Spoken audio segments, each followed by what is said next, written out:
तुमच्या कंपनीचं नाव खूप युनिक वाटलं, पुणेरी पॅटर्न. नक्की काय असे कन्सेप्ट असते तुमच्या पुणेरी पॅटर्नमध्ये की जेणेकरून विद्यार्थी तुमच्याकडे येतात, प्लेसमेंट होते, आणि कुठले कुठले विद्यार्थी येतात तुमच्याकडे?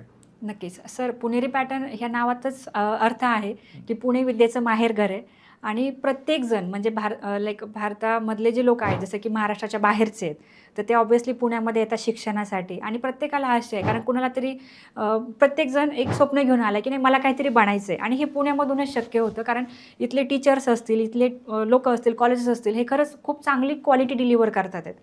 सो त्यामुळं आम्ही पुणेरी पॅटर्न, आणि पॅटर्नचा अर्थ होतो की एक पद्धत आहे काम करण्याची, तर ती ही आहे की आय टीमध्ये जर आपण बघितलं ना सर, की खूप हायफाय किंवा फार अगदी हिंदी इंग्लिश अशा टाईपने लोकांना हे केलं जातं की एक सामान्य माणूस ते समजूनच नाही घेऊ शकत. बरोबर. मग पालकांचा दृष्टिकोन काय होतो, अरे मला त्यातलं काही कळत नाही, तुझं तू बघ.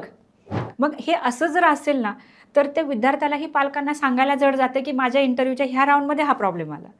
आमचं काय म्हणणं आहे की तुमचे विद्यार्थी तुमच्या जवळ आधी आहे, जसे पालकांजवळ जास्त वेळ स्पेंड करतात आणि मग इन्स्टिट्यूटकडे येतात. बरोबर. तर पालक हा पहिला एक फॅक्टर आहे की जो त्यांना लाईनवर ठेवू शकतो, शिस्त लावू शकतो किंवा अभ्यास करून घेऊ शकतो.